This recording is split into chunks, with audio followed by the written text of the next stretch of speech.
Bueno, pues comenzamos. Bienvenidos a todas y todes. Espero que se encuentren bien. Estamos en el 26º simposio de investigación subgraduada, que es la contribución del y de las estudiantes subgraduadas y subgraduados en la investigación social aplicada. Muchas gracias por asistir. En pronto comenzamos para dar una breve introducción, pues cómo va a funcionar la cosa. Será, cada ponencia tendrá un límite de 15 minutos.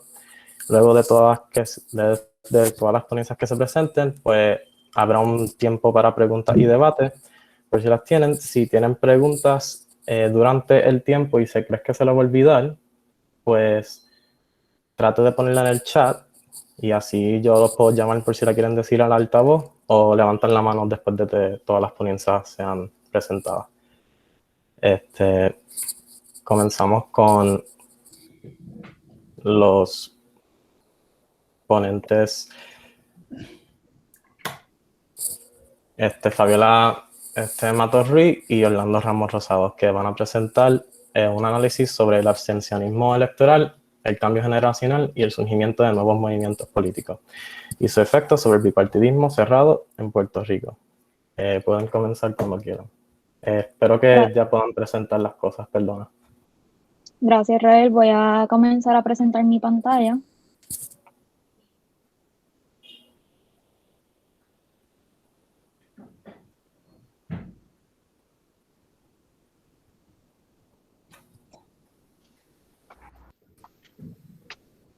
Me dejan saber si la pueden ver. Sí, se puede ver. Perfecto.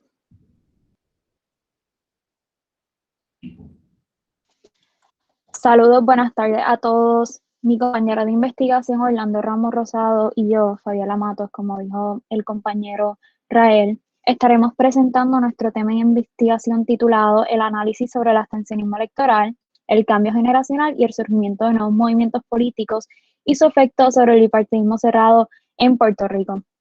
Cabe destacar que el mentor de este estudio de investigación es el doctor Edwin Asensio Pagan, y esto es parte del programa de adiestramiento en investigación subgraduada de la Universidad de Puerto Rico, recinto universitario de Mayagüez. Antes de comenzar de lleno a esta presentación, estamos presentando estas dos gráficas porque es importante hacer alusión que en 1968 es que comienza esta alternancia en el poder de lo que son los partidos tradicionales en Puerto Rico. Nada, cabe destacar que en 1968, con el triunfo del Partido Nuevo Progresista frente al Partido Popular Democrático, comienza esa alternancia en el poder.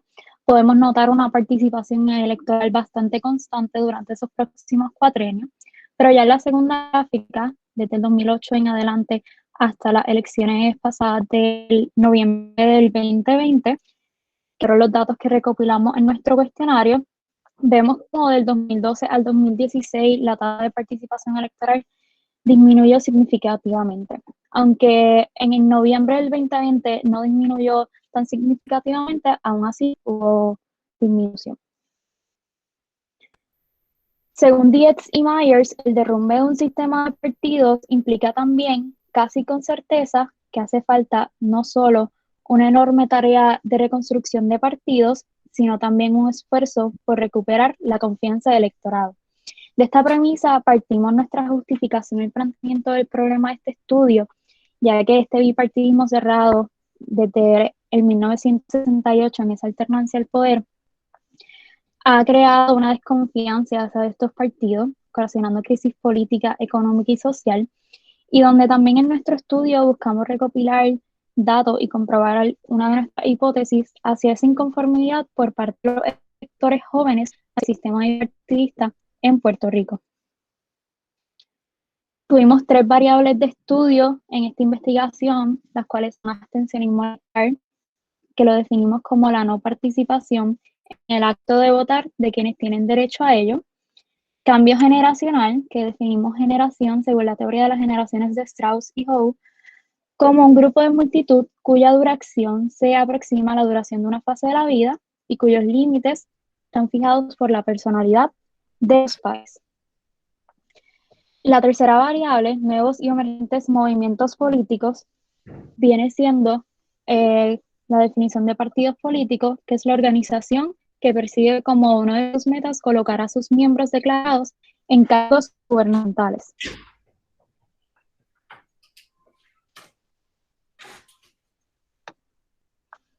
Pasamos a los objetivos de la investigación. El primer objetivo sería describir la intención de los electores hábiles que optaron por abstenerse, la intención de su abstención.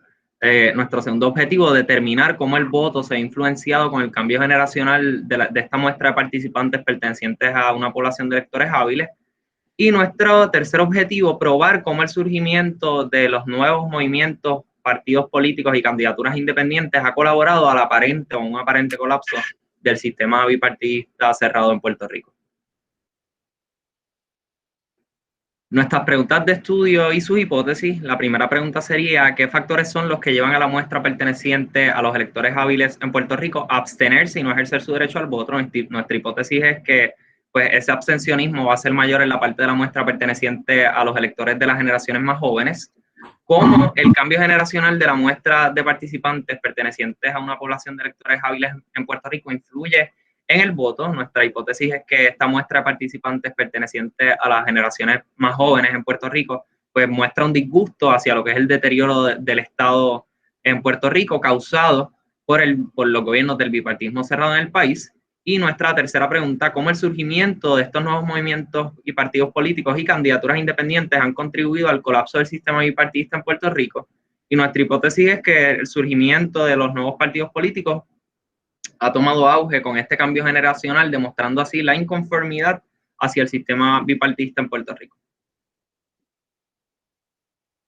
El método utilizado para este estudio de investigación fue uno de enfoque cuantitativo con un diseño descriptivo. Llevamos a cabo un muestreo no probabilístico por conveniencia, donde contamos con 109 participantes. El instrumento que utilizamos para esta investigación fue un cuestionario que fue administrado de manera electrónica. Fue dividido en 3 partes: la primera para poder desarrollar el perfil sociodemográfico de nuestros participantes, una segunda parte que contenía reactivos acerca del comportamiento político y electoral de los participantes, y la tercera parte una tabla de reactivos dejándose llevar por la escala Likert.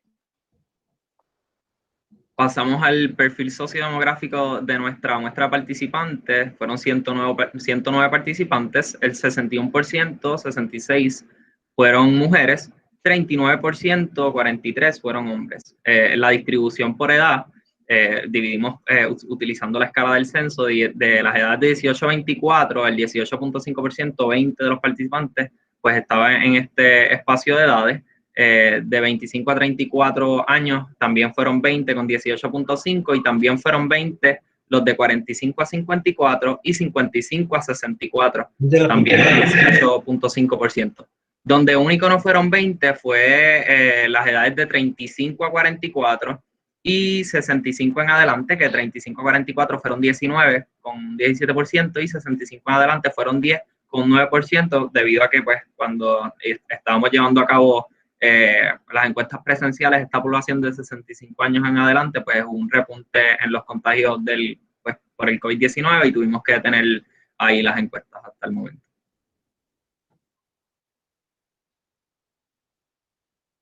Pasamos ahora con nuestro marco teórico. Utilizamos la teoría del voto económico retrospectivo y prospectivo de José María Dueñas del 2018. Ahí está pues el diagrama en cómo esta teoría pues, se aplica en nuestra investigación. La parte del voto económico explica, de esta teoría, explica básicamente la racionalidad del votante que usa el votante mediante una valoración de costos y beneficios, y la utilidad que obtendría el votante, ¿verdad?, al tomar la decisión entre partidos o candidatos. Mientras que la contribución del voto prospectivo añade un punto esencial a esta combinación de teorías, y es el factor de que los valores políticos de la persona, toma en cuenta los valores políticos de la persona, y que pues los participantes pudiesen votar de manera partisana por un partido, pero pues también dentro de las posibilidades el autor levanta que el elector pueda evaluar en función de quién gobernó versus cómo habría sido si gobernaba la formación contraria, lo que en Puerto Rico conocemos coloquialmente como el voto de castigo, que es una mirada más al pasado de lo que fue pues, la administración actual para tomar la decisión sobre por quién votar. Finalmente, la del voto retrospectivo, pues sería lo contrario, plantea una expectativa de utilidad futura al votar por un partido u otro, teniendo presente en cierta medida la ejecutoría del actual partido de gobierno, pero sin ser esto significativo para su decisión final, como lo es en el caso del voto prospectivo.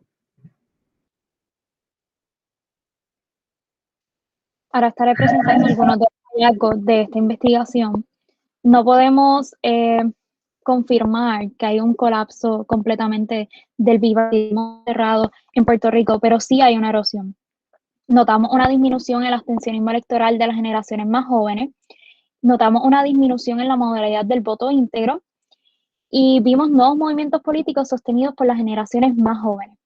Por otro lado, también vimos disgustos generacionados hacia los gobiernos y gobernantes del bipartidismo cerrado en Puerto Rico, viniendo siendo eso el Partido Nuevo Progresista y el Partido Popular Democrático.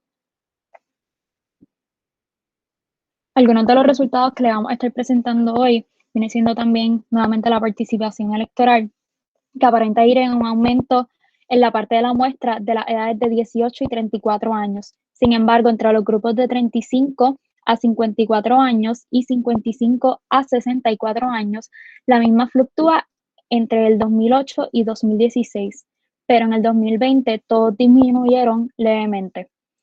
Mientras que la parte de la muestra de los grupos de 65 años más mantuvo una participación constante durante estos pasados cuatrienios.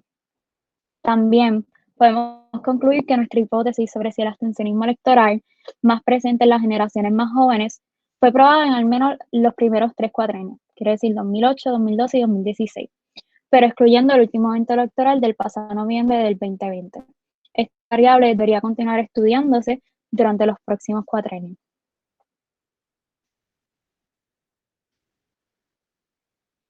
En el sentido en un apoyo a la papeleta estatal, quiere decir los candidatos a la gobernación, las generaciones más jóvenes están más dispuestas a apoyar una candidatura a la gobernación de los nuevos movimientos de carácter liberal para la posición de gobernador, siendo estos los movimientos Victoria Ciudadana, candidatos independientes y candidatos por el Partido Independentista puertorriqueño. Los grupos de la muestra de 18 a 34 años apoyarían entre un 70 a un 90% de estas candidaturas a la gobernación por parte de Victoria Ciudadana, candidatos independientes y candidatos del Partido Independentista puertorriqueño. Mientras que solo un 10 a un 30% apoyaría esta misma candidatura al Proyecto Dignidad. Quiere decir que sí, los jóvenes están dispuestos a nuevos movimientos políticos, pero de carácter más liberal y no tan conservadores como lo son el Proyecto Dignidad. Bueno, finalmente se evidenció un disgusto generalizado hacia el bipartismo cerrado en Puerto Rico, evidenciado en nuestro instrumento, específicamente unos reactivos de la escala Likert que iban dirigidos a medir la aprobación o pues lo contrario de lo que ha sido la gestión de los gobiernos del Partido Nuevo Progresista y Partido Popular Democrático. Quiero leerles la premisa como está escrita literalmente en el instrumento para que puedan entender el análisis que vamos a hacer. La premisa leía como sigue para ambos partidos. El Partido Popular Democrático, y otra premisa aparte, el Partido Nuevo Progresista, ha tenido buenos gobernantes y ha sido un buen gobierno cuando está en el poder. Esto, pues, en la escala Likert, el 5 significaba que estaba totalmente de acuerdo con esa premisa y el 1, que es el mínimo, pues que estaba en total desacuerdo con dicha premisa. Para el PPD, los primeros 3 grupos de edades, estamos hablando de 18 a 44 años, en todos estos grupos contestaron menos del 32% que estaban de acuerdo con dicha premisa. Y en todo superó el 68%, escogiendo cualquiera de las dos opciones del 1 al 3, que era que no estaban seguros, que estaban en desacuerdo o en total desacuerdo. Para el PNP la situación fue un tanto más crítica, pues en los primeros 4 grupos de edades, de 18 a 54 años de edad, en todos estos grupos contestaron menos del 20% que estaban de acuerdo con dicha premisa, las opciones 4 y 5, y en todos superó el 80%, el 80 o más, escogiendo cualquiera de las otras opciones que significaban que no estaban seguros o que estaban en desacuerdo o en total desacuerdo.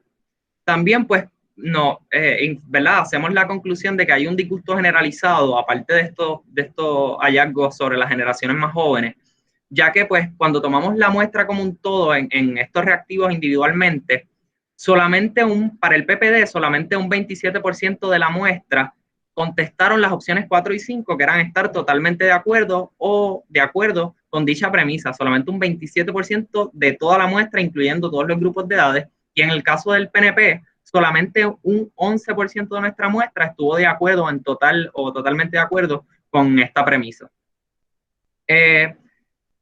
Brevemente, registramos, como mencionamos también en los hallazgos, se registró una disminución en la modalidad de voto íntegro, que pues esta modalidad es asociada generalmente al bipartidismo en Puerto Rico. En las edades de 25 a 34, por ejemplo, en el 2008, los participantes que votaron en esa elección, en el 2008 el 57% votó íntegro, pero en el 2020 el 28% de nuestra muestra, pues solamente el 28% votó íntegro. En el grupo de 35 a 44, el 47% en el 2008 votó íntegro, mientras que solo un 24% votó de la misma manera en el 2020. También para el grupo de 55 a 64, pues que es uno de los grupos de edades menos jóvenes, pues en el 2008 el 63% de este grupo votó íntegro, pero en el 2020 disminuyó a un 53%, y recuerdo también que pues la generación de 65 en adelante, quizás pues es la más adulta y que quizás asociamos más a lo que es el bipartismo en Puerto Rico,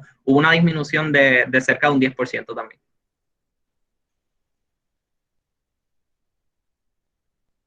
Bueno, pues... No, les voy a queda dar este unos último segundos slide más. y terminamos, Rael. Dale. Okay. La aportación más significativa de esta investigación sería su contribución no solo en cuanto al estado del bipartidismo cerrado en Puerto Rico, sino también a la posibilidad de futura integración para evidenciar algún cambio en la cultura política electoral del país luego de 52 años de una estable y tradicional. Dentro de las recomendaciones para esta investigación sería ampliar la muestra de las generaciones mayores, ya que pues no pudimos tener tanta accesibilidad a esto debido pues a todos los protocolos del COVID. También recomendamos incluir variables como es la disminución poblacional, ya que los datos de la Comisión Estatal de Elecciones tiene como la población de Puerto Rico no la tiene actualizada, y cada año se van más puertorriqueños fuera de la isla y aún aparecen esas bases de datos. Eso también podría estar afectando esa tasa de participación electoral.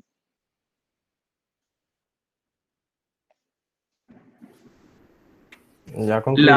Me quedan brevemente las limitaciones, pues es las que todos tuvimos, todos los investigadores subgraduados tuvimos durante este tiempo, que pues fue el acceso a los participantes en tiempos del COVID-19, y ausencia de literatura sobre lo que es el bipartidismo, específicamente el bipartidismo puertorriqueño. Solamente hay un estudio de hace unos cuantos añitos que hizo un profesor de la UPI, Ángel Israel Rivera Torres, si no me equivoco son los apellidos, que contribuyó con nosotros, y pues usamos su estudio de referencia en nuestra investigación.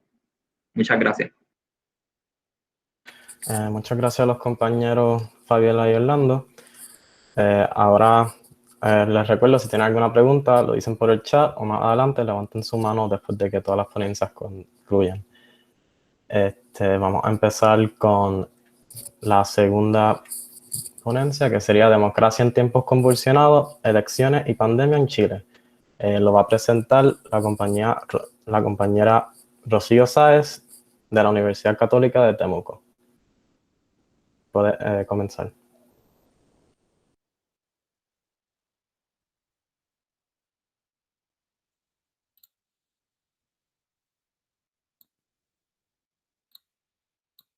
Ahora sí. Hola, buenas tardes a todos, todas y todas.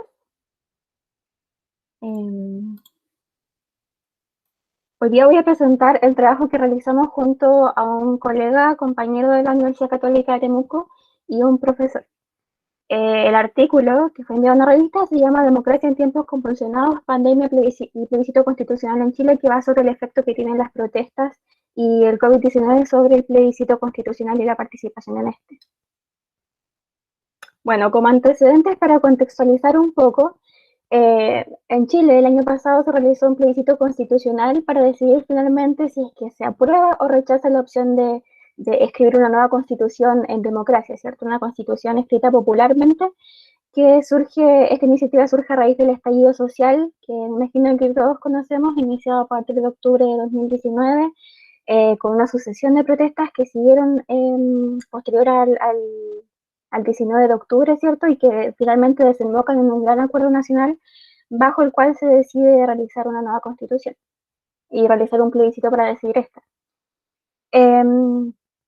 Estas elecciones constitucionales se realizaron el 25 de octubre de 2020 y las opciones para esta, como se puede ver en la imagen, eran si es que se aprueba o rechaza una nueva constitución y por otra parte el órgano redactor de esta misma, si es que sería convención mixta, es decir, miembros de la legislatura actual y otra mitad de miembros electos de la ciudadanía o una convención constitucional con un 100% de miembros electos por la ciudadanía.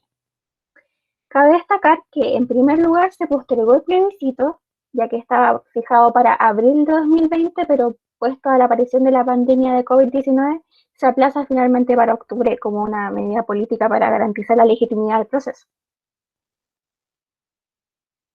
Ahora, nosotros queremos saber, ¿cierto?, cómo afecta el contexto político y social devenido del estallido social y además la pandemia sobre la participación del plebiscito. Cabe destacar también que Chile tiene, desde el retorno a la democracia, una historia de participación caracterizada por ser bastante baja. Ahora, ¿qué nos dice la literatura sobre cómo debería ser la participación? En primer lugar, sobre el plebiscito. Queremos preguntarnos cuáles serían los efectos según la población que votaría apruebo y la población que votaría rechazo. En primer lugar, los autores nos dicen que la participación, ¿cierto?, tiende a ser mucho mayor en elecciones donde la incertidumbre es mayor, ¿cierto? En materia de elección racional, se produce un escenario más cerrado, ¿cierto? Es incierto para el electorado, por lo tanto hay mayores incentivos para ir a participar y tener esa sensación de causar finalmente un efecto en los resultados de la elección, ¿cierto? En este sentido, la opinión pública, desde el 19 de octubre, tenía de alguna forma vaticinado como profecía autocumplida que la prueba iba a ganar y de una forma bastante aplastante. Por lo tanto, en este sentido podríamos calificar que la previa al plebiscito no era tanto de incertidumbre, sino que se tenía una opción ganadora y por harto porcentaje. En segundo lugar, el contexto estuvo bastante marcado por las protestas pro cambios estructurales, ¿cierto? A raíz del estallido social, entre ellas la demanda por una nueva constitución, y Chile estuvo marcado, ¿cierto?, por eventos de violencia y eventos no violentos que siempre estuvieron asociados a la opción de aprobar una nueva constitución, ¿cierto? Entonces la opinión pública y la prensa también remarcaban mucho eso, la relación que había entre el estallido social, entre las protestas violentas y la opción de el apruebo. Por lo tanto, el efecto para la participación en este sentido sería negativo, especialmente en quienes votarían rechazo, ¿cierto?, dado que el proceso se legitimaría por las protestas a raíz del estallido social. Finalmente, el efecto que tienen las protestas sobre la percepción del electorado se cruza con actitudes preexistentes, ¿cierto? Tenemos que hay una socialización detrás, una socialización política, y las protestas pueden tener un efecto que refuerza finalmente la elección del electorado y finalmente la decisión de si participar o no participar. Por lo tanto, tenemos que, como factores contextuales de esto, está la pandemia, ¿cierto? Y el estallido social como un contexto político cargado de protestas, ¿cierto? Y además de un alto interés por parte de la ciudadanía de participar en política. No sabemos si es que un interés de participar formalmente, pero sí de estar más implicados en actitudes políticas tal vez no convencionales como las protestas. Ahora, por otra parte, ¿qué nos dice la literatura sobre la pandemia y el estallido social? Por una parte, en cuanto a la pandemia, ¿cierto?, es bastante lógico pensar que hay un alto costo que se asocia al riesgo de ir a votar, ¿cierto? Y este riesgo de ir a votar en pandemia y contagiarse se suma a los riesgos que nosotros usualmente asociamos a la votación, ¿cierto? El levantarse, ¿cierto? Tomar locomoción, informarse, todos esos costos acumulados tendrían un efecto negativo sobre la decisión de participar o no en este proceso. Entonces esa sería la hipótesis del costo, que sería un costo alto. Y por otra parte, una hipótesis de responsabilidad cívica. que Frank y otros autores nos dicen que la situación coyuntural crítica dada por la pandemia y a la vez dada por esta unión nacional que se une por cambios estructurales tendería y además reforzada por el estado de emergencia, tiende a crear una sensación de pertenencia de la ciudadanía y además de responsabilidad cívica, bastante similar a lo que pasa, por ejemplo, en contextos de guerra, en contextos de emergencia, donde la ciudadanía finalmente refuerza ese ciudadano responsable que tiene dentro y decide ser parte de los procesos. Entonces, por parte de la hipótesis de la responsabilidad cívica, la participación podría ser mayor. Por otra parte, en cuanto al estallido social, la participación en protestas posteriores al estallido puede aumentar también el compromiso de participación política, por tanto, ir a votar. Entonces, asumimos que quienes participan de protestas podrían también ser personas que participen del proceso electoral porque están más implicadas en política, ¿cierto? Y a nivel espacial, tenemos que las protestas se produjeron a nivel nacional, ¿cierto? En gran parte del territorio, por lo tanto, a nivel espacial, si hay presencia de protestas violentas o no violentas, esto puede tener un efecto cierto en que el electorado apruebe o deslegitime el proceso. Ciertamente podríamos pensar que si un electorado, especialmente tendiente al rechazo, está cercano espacialmente a destrozos, ¿cierto? O a desastres devenidos de las protestas, el efecto sería el de deslegitimar el proceso. Entonces, también tenemos algunos datos sobre las elecciones en el mundo a raíz de la pandemia. Y lo sorpresivo de esto es que, bueno, la tendencia fue que varios países postergaron sus elecciones y las corrieron más tarde, incluyendo, por ejemplo, el caso de Chile, y otros casos que las postergaron hasta nuevo aviso. Lo sorpresivo de estos resultados es que la participación fue a la baja, pero no como se esperaba, no fue una caída desastrosa, de hecho el efecto es bastante pequeño. En países que mantienen la elección hay una caída de 1,23% y en países que postergan su elección una vez, el efecto neto es de 6,46%. De hecho, lo que se esperaba en la academia y en la opinión pública es que la caída fuese mucho más abrupta. Y bueno, además lo sorpresivo de estos resultados es que hay casos excepcionales en Corea del Sur, por ejemplo, y en Chile, donde la participación aumentó en este contexto, pero en el caso de Chile, por ejemplo, aumentó de forma bastante atenuada. Ya. Ahora, en cuanto a nuestro diseño de investigación, nosotros utilizamos datos a nivel comunal de todas las comunas que comprenden a Chile, son 345, y utilizamos un diseño cuantitativo de regresiones lineales con dos modelos de regresiones lineales con dos variables dependientes. En primer lugar, un modelo que teste la participación en el plebiscito, ¿cierto?, en la elección del plebiscito constitucional, y por otra parte, un modelo que teste la diferencia de participación entre la segunda vuelta de la elección presidencial en 2017 y la participación electoral del plebiscito, para tener de alguna forma alguna referencia de que si la participación finalmente aumentó o disminuyó. ¿Por qué la elección de 2017? Puesto que es una elección comparativa en cuanto a la importancia del proceso. Nuestras variables independientes fueron voto rechazo, ¿cierto? Que fueron los porcentajes que obtuvo el rechazo en cada una de las comunas, asociado, ¿cierto?, a la menor participación.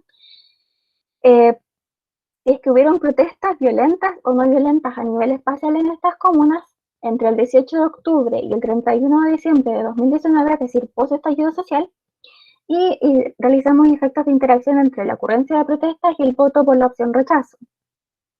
En cuanto a la pandemia, utilizamos variables del Ministerio de Salud sobre casos acumulados desde el principio de la pandemia a nivel comunal, fallecimientos acumulados a nivel comunal, casos nuevos en la semana del plebiscito, si es que han aumentado o disminuido, y también agregamos la variable del plan paso a paso del Gobierno de Chile, que es el protocolo para decretar en qué etapa de confinamiento se encuentran las comunas, puesto que en Chile se da un protocolo a nivel territorial, que dependiendo de la cantidad de contagios se emprende esta decisión de qué tan confinada está una comuna. Nuestras variables de control utilizadas fueron edad promedio comunal, ¿cierto?, de la población en 2019, porcentaje de población rural, porcentaje de población indígena, participación electoral en 2017 para nuestro primer modelo. Como resultados tenemos que, en primer lugar, en cuanto a la pandemia, el número de casos acumulados por comuna desde el principio de la pandemia tiene un efecto positivo sobre la participación, un resultado bastante poco intuitivo. Por lo tanto, podríamos pensar que nuestros datos respaldan la hipótesis del compromiso cívico. Es decir, a pesar de los contagios existentes, la gente finalmente decidió participar del proceso pese a los costos. ¿Ya? Por otra parte, el número de casos nuevos en la semana del plebiscito por comuna tiene un efecto negativo en el voto. Esto también tiene más sentido, puesto que una cosa es la constante de los casos acumulados y por otra parte está el efecto negativo de qué tan riesgoso es en ese momento ir a votar dentro de una comuna en específico, ¿cierto? Sí, qué tanto han aumentado los casos finalmente. Y por otra parte, esto también apoya la idea de los costos asociados a la pandemia. En cuanto a las comunas que tengan mayor grado de confinamiento, en este sentido, que estuvieran en la fase 1 del plan paso a paso o cuarentena total, lockdown, estas presentan menor participación que comunas menos confinadas, que serían las fases 2, 3 y 4, lo cual también tiene bastante sentido. En este caso, lo que estaría fuera de lugar y sería más contraintuitivo, por así decirlo, sería la variable de número de casos acumulados por comuna, que tendría un efecto positivo por la participación. Acá se pueden ver algunos gráficos que podemos revisar más tarde. En cuanto a las variables propias del plebiscito y la elección, tenemos que hay un efecto de interacción, ¿cierto?, entre el voto rechazo y las protestas no violentas es positivo. Es decir, nuevamente quienes podrían votar rechazo, tienen la intención de voto por rechazo, podrían votar si es que hay protestas cercanas mientras estas no sean violentas. En cambio, ¿cierto?, si hay protestas que sean no violentas y violentas, es decir, más de algún tipo de protesta, con eventos de violencia y otras protestas más pacíficas, en cuanto a cercanía espacial, el porcentaje del voto del rechazo se potencia con el efecto negativo del rechazo sobre la participación. Por lo tanto, además de rechazar, estos votantes deciden finalmente restarse del proceso. Ahora, en zonas donde es más fuerte la opción de rechazar nueva constitución, ¿cierto? En algunas comunas fue bastante fuerte, relacionado también a ingresos socioeconómicos. Es mayor el rechazo hacia las protestas y eso además puede conllevar a desistir de participar en el proceso. Por lo tanto, como se esperaba, hay un cruce entre la opción rechazo y el rechazo de la opción rechazo a la nueva constitución y el rechazo a las protestas que se potencian y finalmente desencadenan en no participar del proceso. ¿Cuáles son algunas conclusiones? Bueno, en primer lugar nos encontramos con estos resultados sorpresivos de que la pandemia por sí sola no explicaría, ¿cierto?, el participar o no en elecciones, sino que hay que tener otros factores en cuenta, en este caso en Chile, el contexto súper importante de cambio constitucional que no se da desde la dictadura militar, ¿cierto? Y sería la primera vez en Chile que se escribe una constitución completamente soberana, además que va a ser paritaria. Entonces, este contexto de coyuntura crítica viene a reforzar, ¿cierto?, cómo generamos las explicaciones a nivel de participación. Ahora, algunas preguntas que surgen respecto a nuestros resultados son cuáles son los efectos esperados de la pandemia sobre en general procesos electorales que estamos viviendo, especialmente en esta semana de elecciones y en lo que resta de la crisis sanitaria. En Chile se suspendieron las elecciones contempladas ahora para este mes, para el 11 de abril, en la cual íbamos a elegir a los miembros de la Convención Constitucional y se corrió para mayo. Hay que ver finalmente si es que estas políticas tienen algún efecto finalmente en la participación y es muy importante que nos fijemos a nivel comparado cómo se están comportando los países. Nuevamente, el papel de las movilizaciones también tenemos que tenerlo súper en cuenta para estudiar el proceso constituyente y cómo este se ha ido desarrollando. Probablemente ahora que estamos en ausencia de protestas debido a la situación sanitaria, hay que ver cómo se movilizan estos sectores que quizás en la primera elección se restaron de participar. En tercer lugar, el cómo afrontamos procesos electorales en estas situaciones, si es que las políticas que se están llevando a cabo son realmente efectivas, si es que a lo mejor podríamos implementar nuevas formas de participación, como el voto postal, el voto electrónico, etcétera, cuáles serían las ventajas y desventajas y que realmente deberíamos plantearnos a nivel de sistemas políticos para dar mayor legitimidad a los procesos, especialmente en países donde la participación es bastante baja por distintos factores. Y nuevamente, finalmente, para cerrar, ¿qué lecciones podríamos rescatar de ambos escenarios, cierto? De la pandemia, de estallido social y su relación finalmente con la democracia. ¿Cómo es que estamos afrontando estos procesos a nivel democrático? Eso, muchas gracias. Muchas gracias a la compañera Rocío, ¿sabes? Ahora vamos a continuar. Les recuerdo que si tienen alguna pregunta, díganlo en el chat. Si yo levanto mi mano y hago así o así, es porque le quedan 5 y 2 minutos. Perdona por no aclarar eso. Y pues ahora vamos con el efecto del verano del 2019 en las elecciones del 2020, voto retrospectivo condicional en mujeres jóvenes pertenecientes a grupos partidistas minoritarios, por la compañera Ariane de Ruiz de RUM. Pues muy buenas tardes. Voy a comenzar a presentar. Me dejan ver si se ve.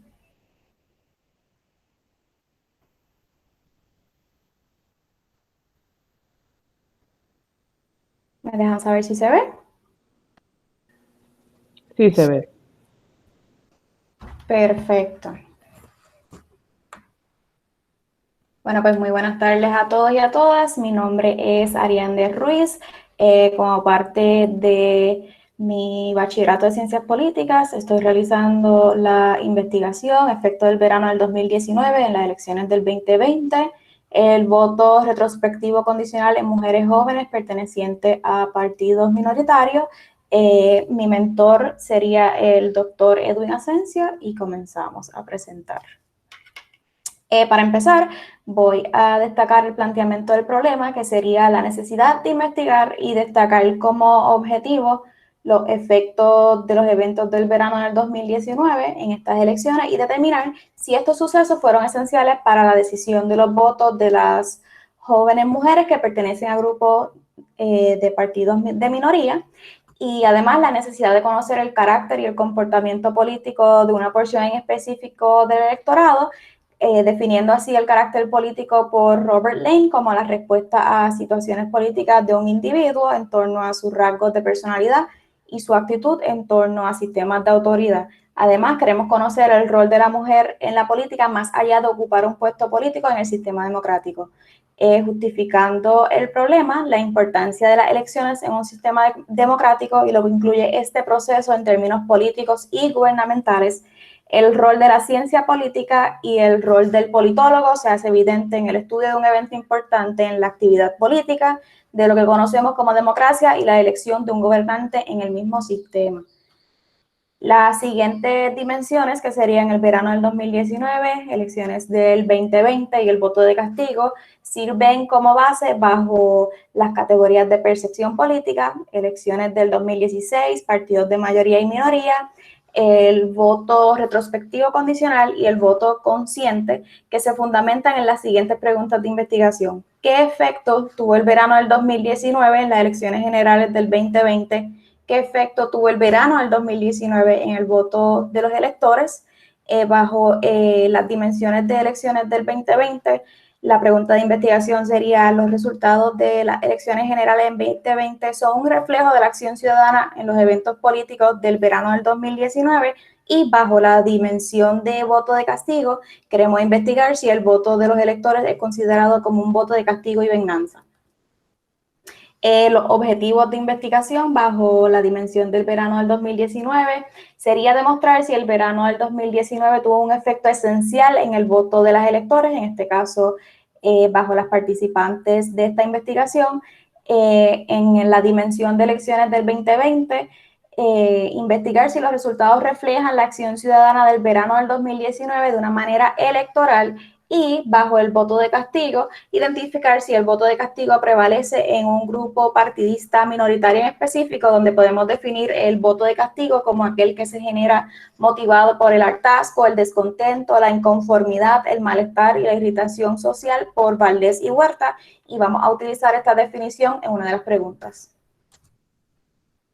Bajo el marco teórico tenemos el paper escrito por James Campbell, Brian Dietrich y Jing, que se titula The Theory of Conditional Retrospective Voting. Does the presidential record matter less in open seat elections? Y trabaja como base conceptual Para lograr el estudio de los objetivos establecidos en la investigación, estos tres autores explican que el voto retrospectivo condicional es aquel que aplica únicamente al castigo con el voto cuando el candidato es directamente vinculado con la problemática, y de esta manera el voto como actividad política, tal cual argumenta Cepeda y Huerta Franco, una actividad que responde de manera conductista a sucesos, en estos casos políticos, como un proceso de causa y efecto.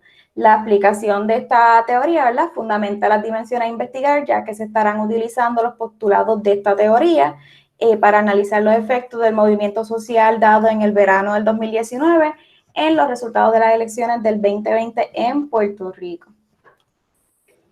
Pasamos ahora a la metodología de la investigación. Sería uno de diseño cualitativo fenomenológico que permitirá que dicho instrumento recopile la información necesaria proporcionado por las participantes respecto al efecto del verano del 2019 en las elecciones generales.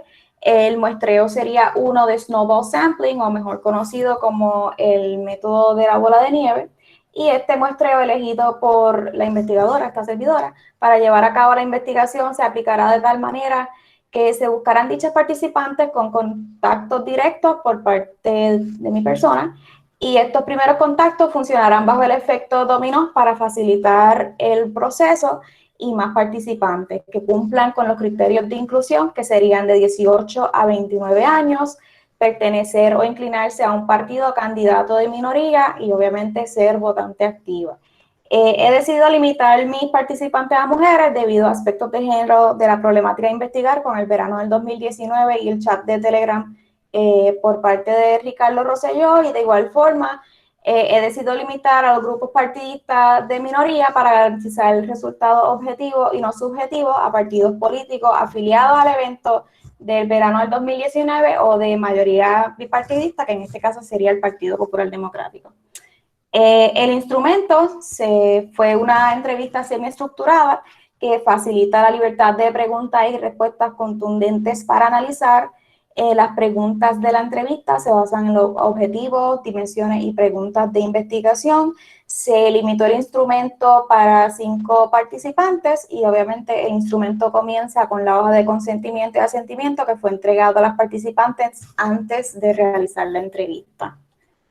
Pasamos ahora al análisis de contenido, que utiliza como modelo aquel plasmado por Harry Walcott en 1994, que postula que el investigador debe enfocarse en descripción, análisis e interpretación, en este caso, de las respuestas provistas por las participantes. Comenzamos con la dimensión del verano del 2019 y voy a destacar las preguntas más importantes que influyeron en los hallazgos recopilados. En esta primera pregunta fue cómo influyeron los eventos del verano del 2019 en la participación en las elecciones generales del 2020. Como podemos ver, fueron 5 participantes. De esas 5 participantes, todas concluyeron que influyó bastante. La participante número 1 indicó que quería ubicar personas diferentes dentro de lo que viene siendo la Fortaleza y el Capitolio. La segunda participante dijo que le hicieron reafirmar que fue una buena elección no haber votado por el PNP. La participante número 3 contestó que influyeron bastante porque a través de los sucesos que salieron le hizo recapacitar y analizar mejor por quién ir a votar. La participante número 4 dijo que influyó en darle esa oportunidad a otro candidato de que no fueran los mismos, en este caso, pues, Partido PNP o Popular. Y la participante número 5 dijo, pienso y tengo bien consciente de que el ver al puertorriqueño saliendo a la calle, decidió darle la oportunidad a otros candidatos de mostrar lo que había en la mesa. Pasamos con la siguiente pregunta dentro de esta dimensión, que sería, ¿de qué manera considera que el verano del 2019 afectó al escenario político de ese momento y el actual? Claramente sería la misma pregunta, ¿qué cambios pudo notar en el escenario político del 2019 versus el de hoy, 2021? Y muchas contestaron que no pudieron realmente notar algún cambio y que el único cambio era pues sacar del partido de mayoría al PNP. Contestando así, la participante número 2, afectó el escenario político en el momento donde las personas pudieron ver cómo se estaba manejando un gobierno todos estos años, y no solamente el PNP, sino los partidos mayoritarios, que podríamos incluir el Partido Popular Democrático. La participante número 3 dijo que no vio ningún cambio entre el año 2019 y el 2021. La participante número 4 destaca que pudo haber cambio en los jóvenes que salieron a votar y la gente empezó a tomar conciencia. Y la participante número 5 destaca: si el ciudadano sintió que la pasada administración le faltara el respeto, yo creo que el incremento en los votos hubiese sido mayor en los partidos independientes. Sí hubo un cambio, pero puedes ver que fue de parte de generaciones mucho más jóvenes y no de la generación que estaba en disgusto en el 2019. La siguiente pregunta, también bajo el verano del 2019, ¿qué cambios hubo en su perspectiva política antes y después del verano del 2019? La participante número 1 destaca que no hubo cambios, ya que sabía que las cosas evidenciadas en el verano del 2019 ya existían. Fue un outburst colectivo de todas las cosas que ya sabía que estaban pasando y que cree que sus posturas se fortalecieron. La participante número 2 destaca: ahora puedo votar a conciencia sobre esa persona o candidato que la represente en su totalidad. E igualmente la participante número 3 dice que creció en ella la conciencia. La participante número 4 dice: yo tenía en consideración no votar ni rojo ni azul, en este caso Popular o PNP, pero yo me dediqué a buscar las plataformas de cada uno, obviamente que no fueran rojo ni azul, en este caso partidos de mayoría. La participante número 5 destaca: me iba más por candidaturas y por lo que un político tenía que ofrecer y le presentaba. Del 2019 para acá las cosas cambiaron y sí me familiaricé más con este partido, en ese caso el PIB, que fue por el cual ella votó por gobernación. Lo que me hizo cambiar fue leer las plataformas, cómo estuvieron involucradas y que siempre se mantuvieron bajo las mismas creencias y posturas políticas. La hizo ver el partido, en este caso el PIB, con mucho más potencial. Entre los hallazgos de esta primera dimensión, podemos destacar que los eventos del verano del 2019 sí influyeron grandemente en los votos de las participantes, pero fue algo que fue un evento que ellas tomaron en consideración al momento de ejercer el voto, pero ya había nacido en ellas esa sensación de disgusto hacia los partidos de mayoría mucho antes del verano del 2019. Y además podemos destacar que se identificó que las participantes consideran que los eventos del verano del 2019 le hicieron tomar conciencia sobre la importancia del proceso electoral, la actividad política de acuerdo a sus valores y creencias. Pasamos ahora a la segunda dimensión y comenzamos preguntando de qué manera usted entiende que los resultados de las elecciones del 2020 reflejan los efectos de los eventos del verano del 2019. La participante número 1 destacó que los reflejan hasta cierto punto, especialmente en los escaños que se lograron legislativamente, entre otros partidos como el Proyecto Dignidad y Movimiento Victoria Ciudadana. La participante número 2 destaca que se derrotaron los partidos mayoritarios, el PNP y el Popular, y se dio cuenta que las personas tomaron conciencia y votaron por los diferentes partidos, como el PIB y el Movimiento Victoria Ciudadana. Ella destacó que el Proyecto Dignidad no la identificaba, así que por eso ella no lo mencionó.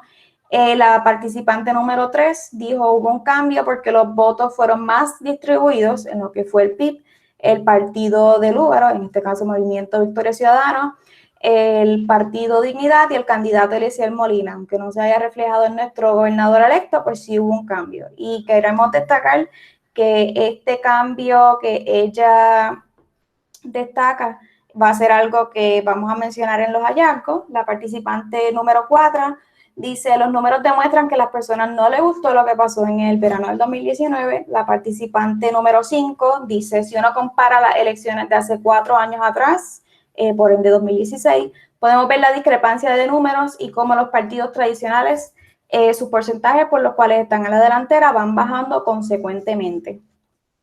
Continuamos destacando otra pregunta que fue: ¿cree usted que de no haber surgido los eventos del verano del 2019, los resultados de las elecciones del 2020 hubieran sido distintos? La participante número 1 dice que pudiese haber sido. La participante número 2 destaca que piensa que la gente se hubiese ido nuevamente en el viaje del fanatismo y partidos de mayoría, es decir, PNP y Popular. La participante número 3 dice sí, distinto en el sentido de que a lo mejor hubiese ganado el PNP con mayor puntuación. Quizás los votos no se hubieran distribuido tanto como lo fueron. La participante número 4 destaca que piensa que sí, que lo más que pudieron ver fue que en ese verano del 2019 salieron los jóvenes Si no hubiese sucedido eso, pues no hubiesen querido esa justicia. Y la participante número 5 dice que no tan distinto, pero no hubiesen visto el gran aumento de partidos y candidatos independientes. Entre los hallazgos de esta dimensión podemos destacar el descontento con los resultados, es decir, con el candidato electo en la gobernación, en este caso el gobernador ahora Pedro Pierluisi. Los sucesos del verano del 2019 se reflejan en la discrepancia de números, que podemos destacar que claramente en el 2016 el PNP ganó la gobernación con un 41%, en el 2020 ahora el PNP ganó con un 33%, y por otro lado otro partido de mayoría como es el Popular ganó, resultó con un 38%, y este año con un 31%. Todo esto es de candidatos a gobernación. Y por último, la satisfacción al ser representados por partidos de minoría en otras posiciones políticas. Y ahora pasamos a la otra dimensión, voto de castigo, y le definimos lo que era el voto de castigo, que fue leído anteriormente. Consideró castigar con su voto a un partido político o un candidato en específico. Si fuese sí, a qué partido político o qué candidato. Todas respondieron que no. Muchas destacaron que votaron por sus ideales y sus creencias, y que consideran que no votaron en contra de nadie, ya que siempre han creído en otros partidos que no son de mayoría. Destacamos también que otra participante dijo que en la gobernación no consideró castigar a nadie, pero en otros votos como la alcaldía sí, y no fue un voto de castigo, fue de conciencia. La última pregunta: ¿de qué manera usted cree que los resultados de las elecciones son un castigo directo por los eventos del verano del 2019 por parte de los electores y o mujeres jóvenes? Muchas consideran que no fue un castigo, ya que Ricardo Rosselló pues no era el que estaba como candidato y volvió a ganar el PNP en cuanto a la gobernación. Y vimos que realmente la generación que dijo que iba a castigar, o al menos personas que pensaban que sí, siguieron votando por partidos tradicionales. Los hallazgos, pues claramente no consideran que su voto fue uno de castigo, fue un voto consciente, y los resultados de las elecciones del 2020 fue una sanción directa. Para culminar, Perdona por interrumpir, ya se le pasaron los 15 minutos, pero le voy a dar un minuto más para que culmine. Ok, ya voy a terminar con esto. Pues nada, por último, destacamos las limitaciones, que obviamente fue el COVID-19, alcanzar a mujeres que votaron por partidos de minoría. Para futuras investigaciones, recomiendo expandir el rango de edades en los criterios de inclusión, utilizar el método cuantitativo para expandir el alcance de estas mujeres, y como aportaciones, el reflejo de levantamientos sociales en el comportamiento electoral y la importancia del voto en sistemas democráticos. Con esto culmino y muchas gracias por permitirme participar. Muchas gracias a usted, Arián. Ahora vamos para la próxima ponencia, que sería Colonia del Terror, un estudio sobre miedo, personalidad y el comportamiento electoral ante el surgimiento de nuevas corrientes políticas. Van a presentarlo la compañera Lisnery Hernández Mercado y el compañero Omar Mauras Rodríguez, que son de la Universidad de Mayagüez. Le pido a Arián que puede parar de presentar para que puedan presentar los otros candidatos, ponentes. Pues buenas tardes a todos, a todas y a todos. Voy a esperar que terminen de presentar para poder empezar a compartir la pantalla.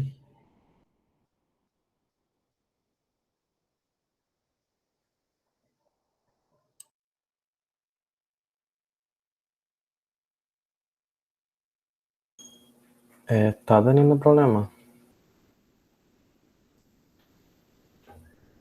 En ese caso, la elimino de la reunión y luego ya puede entrar para que pare de presentar. Ya pueden presentar. Está bien, voy ahora.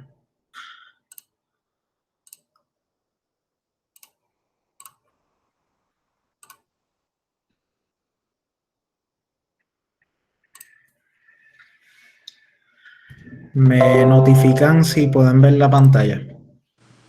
Sí, se ve. Pues saludos, buenas tardes, un placer estar aquí. Mi nombre es Omar Maurazo Rodríguez, estudio Ciencias Políticas y Economía en el recinto universitario de Mayagüez y me acompaña la compañera Lisneri Hernández Mercado.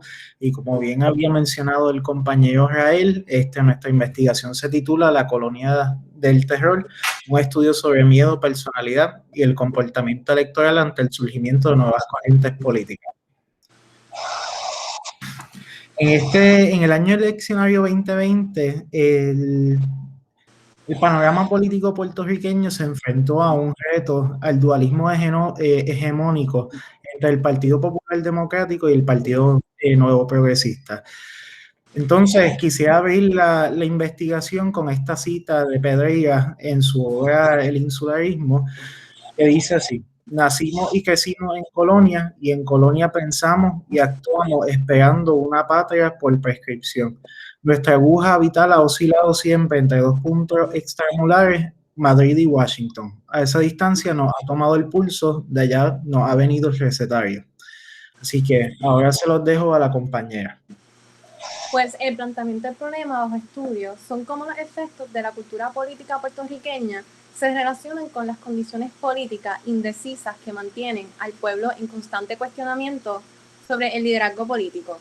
Por tal razón, el objetivo principal de la investigación fue ofrecer un enfoque sistemático al estudio individual y ambiental de la cultura política puertorriqueña mediante las disposiciones de miedo, el rasgo de personalidades y el comportamiento electoral ante el surgimiento de las nuevas corrientes políticas. Por ende, como hipótesis, la hipótesis principal comprueba la existencia de una correlación entre las dimensiones de personalidad, entiéndase, o lo que es Ocean, las concepciones del mundo y el posicionamiento ideológico de los participantes, para comprobar en si existe una posible correlación entre el posicionamiento ideológico, la preferencia de estatus y la afiliación partidaria de los participantes. Para esta investigación se utilizaron 5 variables de estudio, siendo así la primera variable, que sería 5 dimensiones de personalidad. Estas se componen de lo que es apertura a experiencia, escrupulosidad, amabilidad, extraversión y estabilidad emocional. Cual su objetivo era categorizar a los participantes de la investigación dentro de las 5 dimensiones de modelo de personalidad.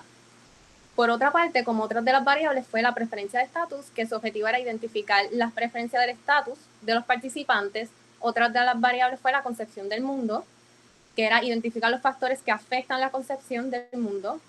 Disciplina partidista, identificar como objetivo, pues era identificar la alineación y el grado de lealtad partidista de los participantes. Y por último, como pues sería la volatilidad electoral, que esto lo que buscaba era analizar el comportamiento electoral de los participantes mediante el cambio generacional.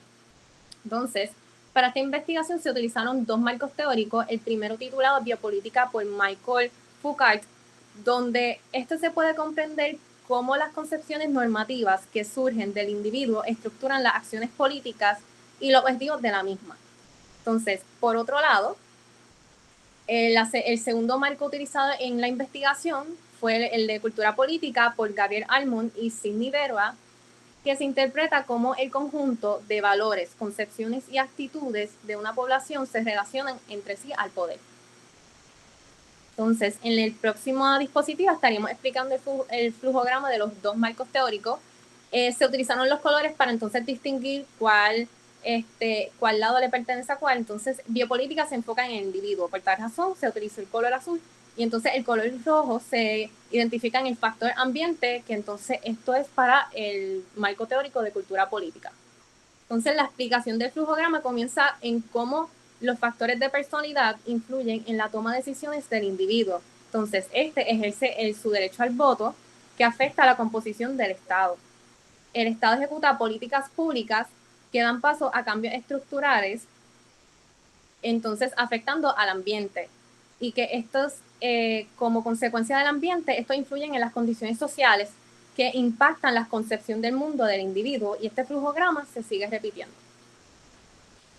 Y así, por otro lado, la metodología utilizada, pues se recopilaron alrededor de 157 encuestas mediante encuestas en línea. Sin embargo, solo se utilizaron 108 para cumplir con el muestreo por cuota. Entonces, los criterios fueron de inclusión fueron los gestores hábiles y residentes a nivel isla que hayan participado de las elecciones generales del 2016 y del 2020. Y el instrumento tenía 6 partes, que la primera era la planilla social demográfica, la segunda las dimensiones de personalidad, la tercera la concepción del mundo, consistencia ideológica, la quinta preferencia de estatus y la sexta disciplina partidaria, comportamiento y volatilidad electoral. Ahora los dejo con mi compañero Omar Maura. Perfecto, muchas gracias, Liner. Y ahora vamos a pasar al análisis de la muestra. Quiero que, ¿verdad?, tengan en consideración que para efectos de esta investigación se utilizó el término nuevas corrientes políticas y corrientes políticas tradicionales. Para efectos de la investigación, las corrientes políticas tradicionales pues son los partidos de mayoría en este momento, o por lo menos el 2016, que es el Partido Popular Democrático y el Partido Nuevo Progresista, y para las nuevas corrientes políticas se utilizó el Partido Independentista, que aún así, cuando era, ¿verdad?, un partido que lleva mucho tiempo, el resurgimiento de apoyo por el partido pues ha notado una tendencia creciente que ha sido, ¿verdad?, una comparación bien grande entre el 2016 y el 2020, el Movimiento Victoria Ciudadana, el Proyecto Dignidad y las candidaturas independientes. Entonces, la muestra se compone más o menos de tal manera que en el género está más o menos distribuido equitativamente. Aún así, las personas que se identifican con el género femenino componen la mayoría.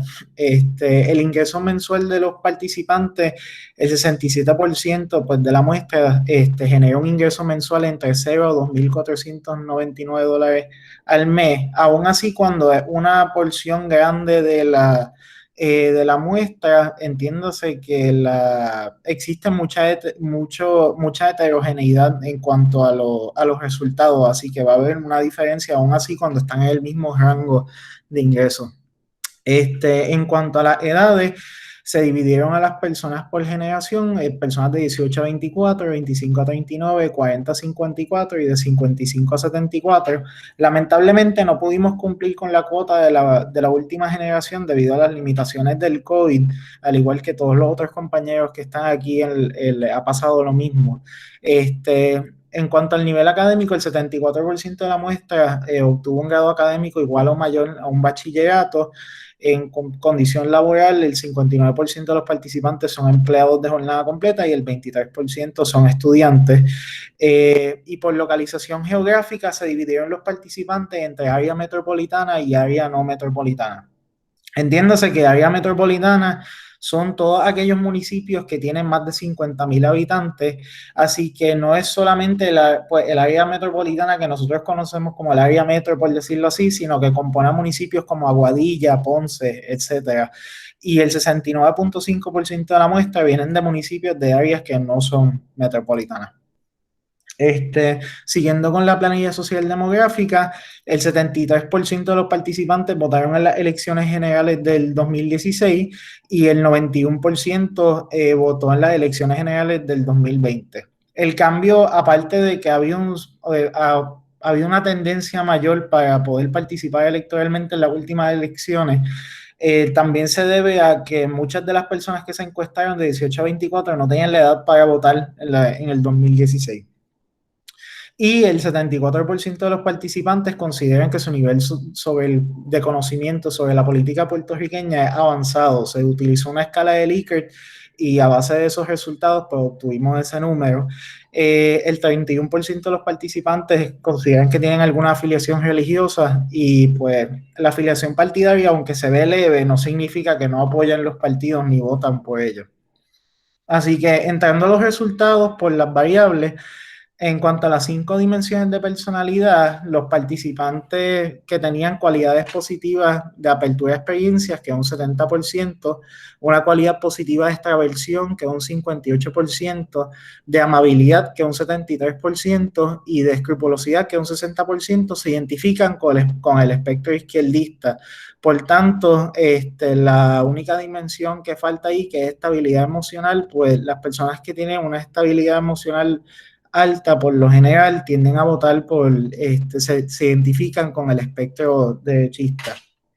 El 71% de las personas con cualidades positivas de extraversión, 82% de apertura a experiencias, 86% de amabilidad y el 73% de escrupulosidad apoyan el surgimiento de nuevas corrientes políticas versus las corrientes políticas tradicionales. Para poder llegar a ese número se utilizó una escala de Likert nuevamente, donde se posicionaron las corrientes políticas tradicionales en el 1 y en el 10 las nuevas corrientes políticas, y las personas escogían dónde en el espectro se posicionaban, y a base de las dimensiones de personalidad, esos fueron los resultados. Y finalmente, con las dimensiones de personalidad, pues hay suficiente evidencia para concluir que los rasgos de personalidad sí afectan el posicionamiento ideológico y el comportamiento electoral y la disciplina partidaria de los participantes. Por tanto, influye mucho en cómo las personas se posicionan, pues cómo se comportan electoralmente y hasta qué grado están dispuestos a interactuar con partidos que no son los cuales ellos se identifican. En cuanto a la preferencia de estatus, no hay suficiente evidencia para corroborar la correlación entre la ideología política de los participantes y su preferencia de estatus. Más adelante voy a explicar por qué, pero ese es el coeficiente de correlación. El 95% de los participantes que se identifican como estadistas, 87% de independentistas y 65% de estadolibristas consideran el estatus como un tema de prioridad. Eso significa que aún así está presente. Sin embargo, el 75% de los participantes que se identifican como estadolibristas, 67% de estadistas y el 65% de independentistas, aún así estarían dispuestos a votar por partidos o candidatos que no representen su preferencia de estatus. Así que es un campo libre para, ¿verdad?, donde se pueden luchar entre los partidos por los votos de personas que no necesariamente consideran el estatus tan relevante al momento de votar. En cuanto a la concepción del mundo, el 78% de los participantes reciben un ingreso mensual de $0 a $2.499, perdona que hay un error ahí en la presentación, de los cuales 63% describen su concepción del mundo como fluida en lugar de rígida. Eso es bien importante porque eso significa que aún así, cuando tenemos un renglón específico de ingreso que sí afecta la concepción del mundo de las personas, podemos determinar que la diferencia entre una concepción del mundo fluida como una rígida puede variar aún así dentro de esos mismos grupos de ingresos. También no hay suficiente evidencia para corroborar una correlación entre la concepción del mundo de los participantes y su disciplina partidaria, así que no importa si uno tiene una concepción del mundo fluida como una rígida, pues uno puede, no significa que necesariamente eso va a determinar si están dispuestos a cambiar de partido o no. Los participantes con cualidades positivas de apertura de experiencia, escrupulosidad, extraversión y amabilidad describen su concepción del mundo como fluida. Y llegando a la última variable, el 75% de los participantes consideran que el surgimiento de las nuevas corrientes políticas son una amenaza para el bipartidismo. Así que eso es bien grande porque, debido a que la muestra se tomó utilizando cuotas generacionales, significa que las personas entienden que el surgimiento de las nuevas corrientes políticas realmente son presentes en el panorama político puertorriqueño.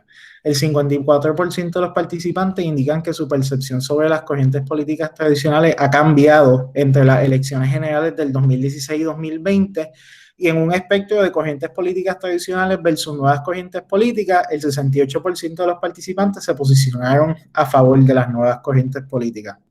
Y aquí hay una tabla comparando el voto por generación. Las personas de 18 a 24, como pueden observar, hubo un 13% de personas que votaron a favor de las corrientes tradicionales y un 40% a base de las nuevas. ¿Verdad? Hay que tomar en cuenta que no muchas de las personas que están en este grupo de edad podían votar en las elecciones del 2016, pero se puede comparar con las del 2020, que es un cambio significativo y se puede presenciar en casi todas las generaciones. El de las personas de 25 a 39 pasó lo mismo, un aumento significativo por las nuevas corrientes políticas. De 40 a 54 pasa igual, y de 55 a 74 pasa lo mismo. Sin embargo, el votar no significa que afecta el nivel de apoyo.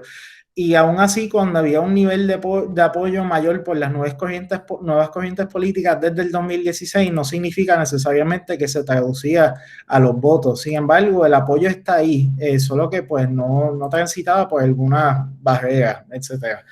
Y nada, ya estamos acabando, así que quisiera finalizar con las aportaciones y conclusiones de este estudio, que es que mediante las disposiciones de miedo, rasgos de personalidad y el comportamiento político contribuyen tanto a la comunidad científica política como a la psicológica en la cuantificación de posibles tendencias en los aspectos individuales y ambientales de la cultura política puertorriqueña. En cuanto a las conclusiones, pues llegamos a 3, y uno es que debido a que los partidos políticos no están orientados por ideología política, sino por preferencia de estatus, no hay suficiente evidencia para confirmar la hipótesis principal, que es que pudiésemos ver una correlación entre la preferencia de estatus de los participantes y su ideología política. Eso significa que en los partidos en Puerto Rico, sea PPD, PNP o PIP, hay una gama de ideologías políticas dentro de esos mismos partidos, que no es necesariamente que solamente hay un partido, hay personas de izquierda o derecha, aún así cuando sus políticas van en una dirección ideológica. El segundo es que el panorama político puertorriqueño está inmensamente polarizado a costas del bipartidismo, por lo que el apoyo por las nuevas corrientes políticas transciende las brechas generacionales que se pudo observar en la última tabla, y que el comportamiento electoral, posicionamiento en el espectro ideológico, afiliación partidaria, preferencia de estatus y concepciones de mundo son productos de una herencia social de miedo que transforma y moldea la cultura política puertorriqueña. En cuanto a las recomendaciones, tuvimos muchas limitaciones en cuanto al muestreo. Originalmente era estratificado, así que si se pudiese replicar el estudio a uno estratificado sin los protocolos que se tenían que tomar por lo del COVID, etcétera, bajo otras condiciones, pues estaría excelente porque se pudiese cumplir la representatividad de cada grupo, que se estudia a fondo los factores y efectos psicológicos sobre la preferencia de estatus, que no se estudia mucho en Puerto Rico.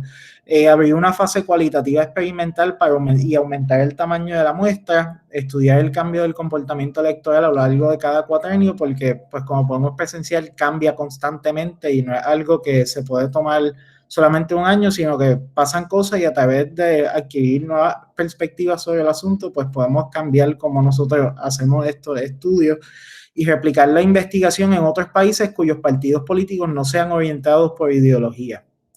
Y finalmente, muchas gracias por su atención. Bueno, pues por cuestiones de tiempo vamos para la sesión de preguntas. Muchas gracias a los compañeros Omar y Lisneri. Primero, vamos a ir primero con Yaciel, que levantó la mano ahora mismo. Luego voy a ir a unas preguntas que escribieron por el chat. Yaciel puede empezar. Buenas tardes a todos los miembros del Departamento de Ciencias Sociales. A mí me gustaría resaltar las dos primeras investigaciones que se presentaron en la velada de hoy, porque precisamente la cultura política es un concepto muy importante para toda disciplina social. Yo sé que la teoría política tampoco es una disciplina muy popular entre los estudiantes de ciencias sociales, pero proveen un mecanismo que se puede aplicar a la práctica.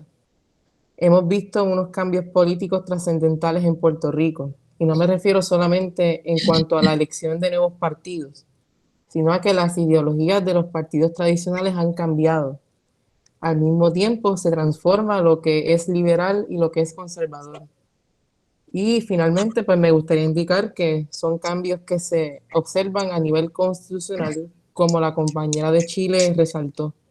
Así que muchas gracias y éxito.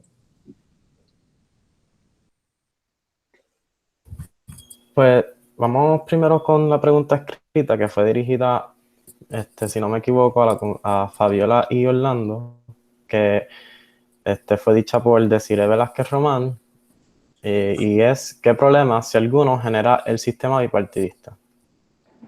Pues mira, en el caso de Puerto Rico, no es que estemos, ¿verdad?, diciendo que un sistema bipartidista va a ser un problema en todos los países que tengan un sistema de bipartidismo. pues el bipartidismo suele ser una estructura bastante estable y sólida. Incluso en Puerto Rico con la crisis fiscal, pues vemos que no ha colapsado por completo, así que pues eso está establecido. Sin embargo, pues en Puerto Rico los partidos que al momento componen el sistema bipartidista cerrado, pues han causado problemas fiscales que todos conocemos, con una deuda pública enorme y pues y han creado y han generado una desconfianza hacia lo que son las instituciones democráticas y políticas en Puerto Rico. Pero sin duda alguna, pues por lo menos esto es lo que sucede en el caso de Puerto Rico, pero no significa que necesariamente va a ser igual en todos los países que tengan un sistema político bipartidista. Sí, eso es todo. Vamos para el doctor Alfonso Latoni, que ha levantado su mano. Sí, muchas gracias.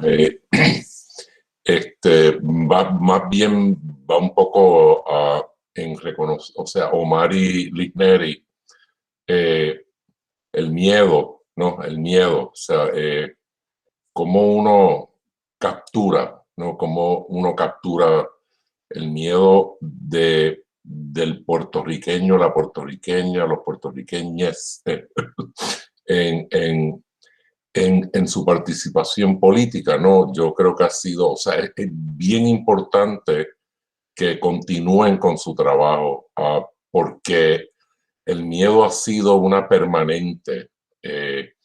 Yo soy de una generación que fui profesor de política y de sociología en ciencias sociales en el colegio y escuchaba a mis estudiantes, ¿no? Escuchaba a mis estudiantes y sus preferencias políticas y veía, ¿no? En la socialización de sus padres y de sus abuelos, ¿no? Hay que tener cuidado, ¿no? Se puede perder lo que se tiene. Soy de una generación en donde se asesinó a hombres y mujeres, ¿no? Por ser diferentes, ¿no? Aún no sabemos qué sucedió con el asesinato de Santiago Marí Pesquera, de Chagui, ¿no? El hijo de Juan Mari Brás. O sea que en aquella época, ¿no? El terror, ¿no? De todo aquello que fuese, ¿no? Independentista, de todo aquello que fuese libre pensamiento, influyó, ¿no? Y impactó no solo en la preferencia política del puertorriqueño, la época de las carpetas, ¿no? Y ahí es que viene mi exhortación, ¿no? Si ustedes pueden incluir un poco, ¿no? El elemento de las carpetas, ¿no? En la década de en la década de los 80, ¿no? Cuando el carpeteo, ¿no? Y ahí es que va mi intervención, ¿no? Realmente una exhortación a que esto es un elemento, ¿no? En el que el puertorriqueño choteaba a su hermano, decía de su hermano que no era, o de su vecino, pero por miedo también, ¿no? Por la gente que visitaba a ese puertorriqueño que hablara de otro. Entonces eso insuflaba un elemento de miedo, ¿no? Cuando yo vi el título de su presentación y vi lo del miedo, ¿no? Es un complejo sumamente no abarcador, ¿no? La conducta política del puertorriqueño y el miedo y la puertorriqueña. O sea que nada, una exhortación a que incluyan ese elemento, el elemento del carpeteo, ¿no? Miles, cientos de miles de documentos de puertorriqueños que fueron y puertorriqueñas que fueron fichadas, no fichados, no simplemente por ser diferentes, ¿no? Políticamente, lo que también influyó, ¿no? O sea, tú tienes carpeta, te decían, ten cuidado, te van a fichar. Nada, yo soy de esa generación y creo que ese también fue un elemento, ¿no? Ya a finales del siglo pasado que también tuvo que ver, ¿no? Con el miedo y el ten cuidado y no hables, tú sabes, tú puedes ser lo que tú quieres ser, pero no lo vociferes, ¿no? Nada, ese tipo de... O sea que no, realmente no es una pregunta, ¿no? Es una exhortación a que continúen investigando les felicito por el rigor metodológico, ¿no? de su presentación y por lo mucho que la disfruté, ¿no? Y que por favor incluyan el elemento de las carpetas, ¿no? Porque es crítico, es bien crítico. O sea, gracias. Pues muchísimas gracias, aprecio muchísimo su insumo y su aval sobre la misma. Definitivamente algo que se tiene que estudiar. Deseo aún así, cuando se acabe el curso de seminario de investigación, seguir con la investigación, así que sería definitivamente algo que podríamos añadir. Definitivamente se lo agradezco mucho, incluso hago hincapié para decirle que creo que hay una compañera del mismo curso de investigación ¿verdad? De métodos de investigación en ciencias políticas, que tiene una investigación de eso mismo, de carpeteo. Así que está bien interesante. No sé a qué hora específicamente le toca, pero definitivamente lo tomaremos en cuenta, y gracias. Gracias, Omar. Gracias. Y Lisneri, gracias. Pues, perdona por tratar de mejorar un poquito el panel, pero es que ya estamos por culminar. Yo tengo otro panel que moderar y pues muchas gracias por sus presentaciones, fueron excelentes. En otras circunstancias estaría muy bien discutir estos temas nuevamente y tener un espacio más extenso para las preguntas. Pero en este caso... Rael, sí. disculpa, si quieres puedes continuar y me paso al otro panel para empezar. Si hay más preguntas de debate, no lo cortemos, podemos hacerlo de esta forma. Sí, ¿De acuerdo? Sí. De acuerdo. Muchas gracias, profesor. No, tía, así no perdemos la oportunidad también de un debate interesante que se estaba dando, que hay mucho sobre lo que comentar, desde la compañera de Chile y la particularidad del caso chileno y la dictadura y el cambio constitucional que nos ha hablado, hasta los problemas puertorriqueños. Por cierto, la presentación que estabas comentando, Omar, Zulinet, que es la compañera que le iba a dar, me tuvo que decir que no le cuadraba hoy y no la ha podido traer. Pero sí, efectivamente estaba trabajando sobre el tema. Muchas gracias. Muchas gracias. Y me mandó un correo Alejandro Campo para ver si lo podías dejar entrar en el otro panel, porque no viene siendo... Lo invité, pero está teniendo problemas. Así, si puede, pues muchas gracias. Michael González tenía una pregunta. Bueno, levantó su mano.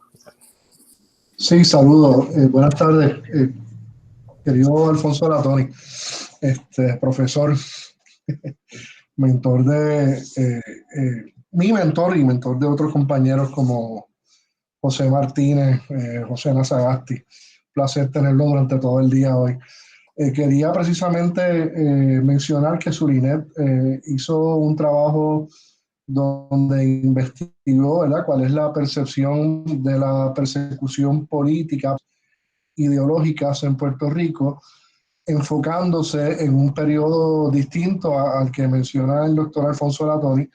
Ella lo enmarcó, ¿verdad?, en lo que sería la persecución en el siglo XXI a partir de la caída en combate del responsable general del Ejército Popular Boricua Machetero, Filiberto de la Ríos. Ella decidió utilizar, ¿verdad?, ese benchmark histórico para abordar ese tema. Y pues nada, me gustaría ver ese cartel. No sé si los compañeros organizadores, cuando lo tengan, pues no nos pueden hacer llegar, ¿verdad?, porque definitivamente hay mucho interés en él. Gracias por tu pregunta, Alfonso. Un abrazo.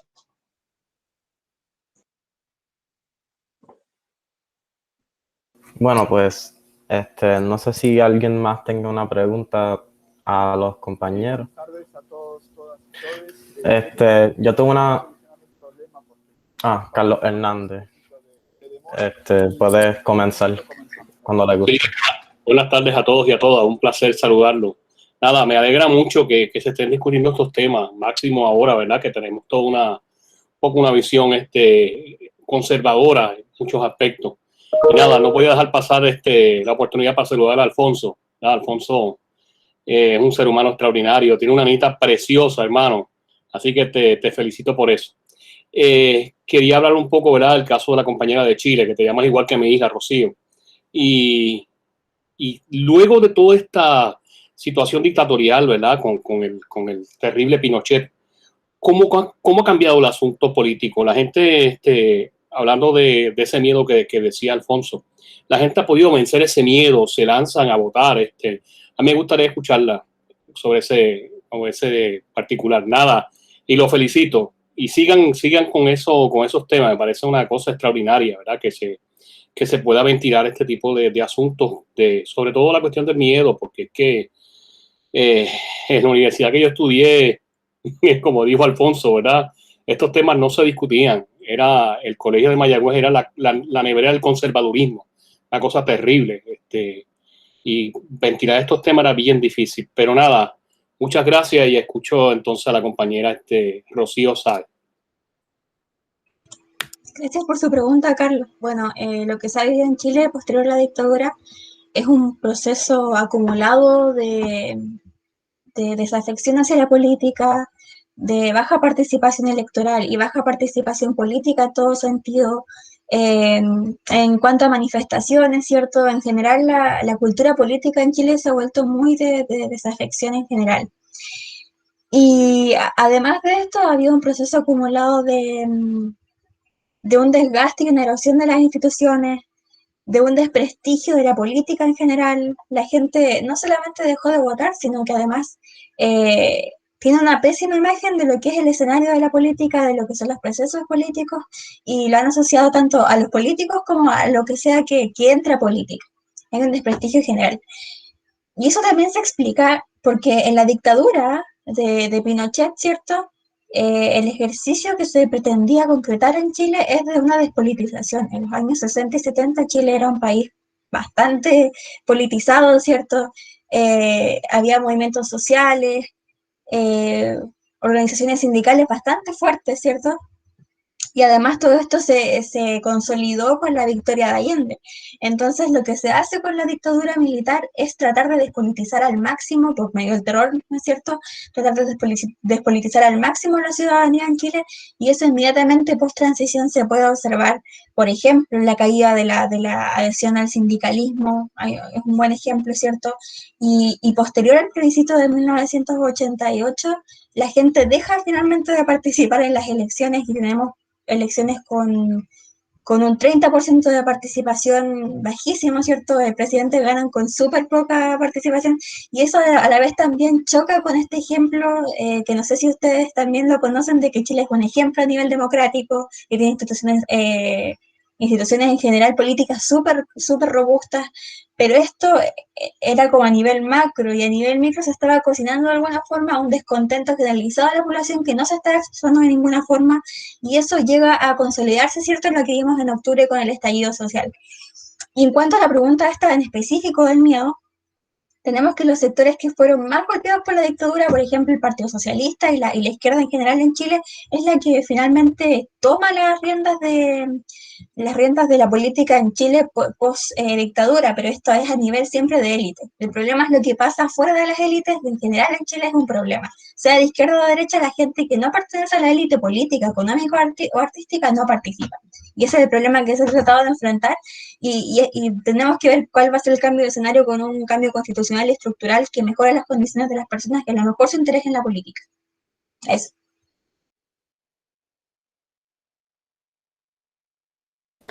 Muchas gracias, compañera. Deja verificar algo. El profesor Reinaldo Rosado quería hablar. Sí, saludos, buenas tardes a todos, todas y todos. Primero, pues felicitarlos, ¿verdad? Me uno a esa felicitación de que se lleva a cabo la investigación, ¿verdad? Como un proceso de inclusión, ¿verdad? Interdisciplinario, como planteaba esta mañana uno de nuestros queridos profesores retirados. Saludo al doctor Latón y a los colegas que también están por acá. Me llama la atención y confieso que tuve que entrar y salir porque esta cuestión de uno dar clases en múltiples lugares, pues a veces le complica la vida a uno, ¿verdad? Así que tuve que entrar y salir en una ocasión y tal vez me perdí de la posible respuesta. Pero pudiéramos plantear en el caso de la compañera de Chile que el proceso de despolitización y la pandemia incide en la baja participación electoral. Eso es para usted. Quisiera que me elaborara un poquito más sobre eso, desde la experiencia chilena, porque pienso que hay algunos elementos de la experiencia chilena que pudieran aplicarse a la realidad puertorriqueña también, ¿verdad? Y en el caso de los compañeros, ¿qué relación, si alguna, verdad, los movimientos emergentes se relacionan con este concepto de desmantelamiento de los sistemas de partidos políticos? Así que me gustaría, verdad, que me opinaran sobre eso de acuerdo a lo que investigaron. Bueno, gracias Reinaldo por la pregunta. Lo que tratamos de plasmar en la investigación es que hay dos procesos dos procesos súper importantes que se mezclan en el caso chileno. En primer lugar, la previa que teníamos de que la ciudadanía en este contexto de despolitización estaba nuevamente interesándose en política desde el área no convencional, ¿cierto? Que son las protestas y manifestaciones en las calles, ¿verdad? Y a la vez también después llega esta pandemia, que por una parte podríamos pensar que las protestas podrían aumentar, ¿cierto?, la participación electoral por el deseo de cambio, ¿verdad? El cambio estructural, el deseo de una nueva constitución, etcétera. Y después tenemos este escenario de pandemia que podríamos pensar en reversa, que podría tener efectos súper negativos para la participación deviniendo de los costos. Lo sorpresivo del caso chileno es que pese a la pandemia que ha sido asoladora, estamos ahora en semanas con 8.000 casos diarios a nivel nacional, la participación aumentó, pero tiene que haber sido en un punto porcentual bastante bajo, pero fue más alta que en las elecciones presidenciales. Entonces, si sopesamos ambos factores, podríamos pensar que tenemos los costos de participar por la pandemia y a la vez tenemos el beneficio que es generar un cambio tan importante como es un cambio constitucional. Entonces tenemos que esta elección fue crítica, tan crítica como pudo haber sido la elección del 88 para cambiar el régimen de Pinochet.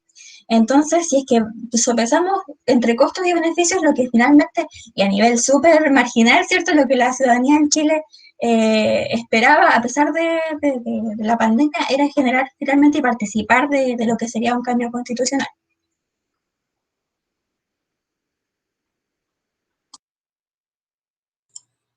Ok, muchas gracias. En el caso de Puerto Rico también hubo una participación, ¿verdad? Aunque nosotros hemos experimentado, ¿verdad? Una merma también en la participación electoral por el factor de la pandemia. Pienso que no necesariamente fue un obstáculo grandísimo si vemos la tendencia, ¿verdad?, de ese proceso de participación.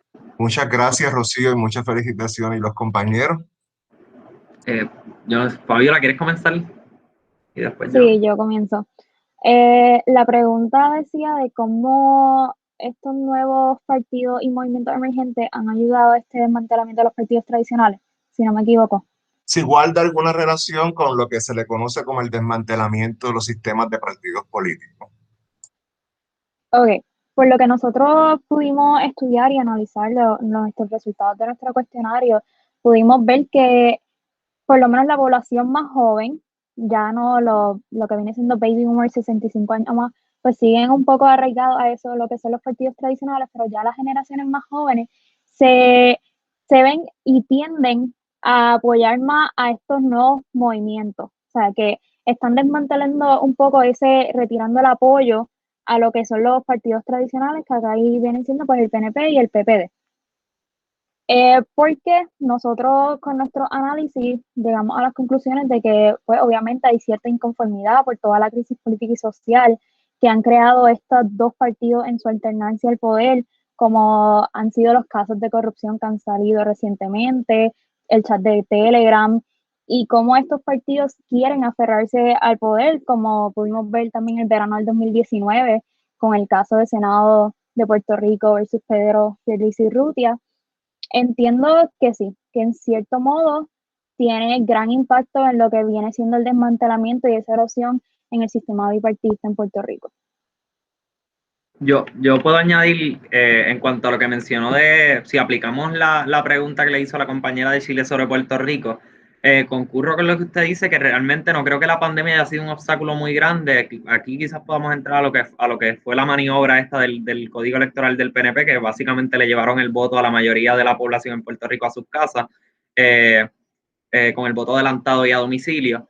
Y si comparamos con el 2016, que pues todavía no había pandemia, fue 55% la participación, y en el 2020 fue un 51-52, que pues si comparamos en el contexto pandémico, pues no estuvo tan mal, ¿verdad? Si tomamos lo que fue la participación del 2016. Pues, en cuanto a los partidos, pues que los partidos emergentes, yo creo que han tenido si nos vamos a lo más lejano, que quizás fue el 2012, con el MUS, con el PPT y con todos estos partidos que quizás no tuvieron el impacto que tuvo, ¿verdad?, una candidatura independiente como la de Lugaro y Sidre en el 2016 y pues Victoria Ciudadana, Proyecto de Dignidad en el 2020. Aún así, desde aquel entonces, la última vez que algún partido principal en Puerto Rico sacó más de 50% fue en el 2008, que fue el PNP, si no me equivoco, pues Luis Fortuño. Después de eso, pues han ido disminuyendo, 47, luego vimos 40 bajitos, ahora vemos 30 y algo, y pues esto va asociado a un incremento, tanto en el 2016 con las dos candidaturas independientes, como en el 2020 con dos partidos emergentes, uno de derecha y uno pues un tanto liberal, y un partido independentista resurgiendo como pues con un partido viejo, pero con un nuevo movimiento político dentro de su propio partido, como lo fue pues Juan Dalmau.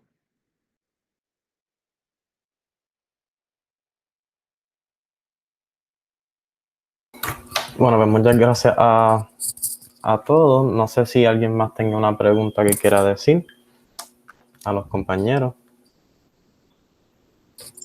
Carlos Hernández tiene la mano alzada, creo.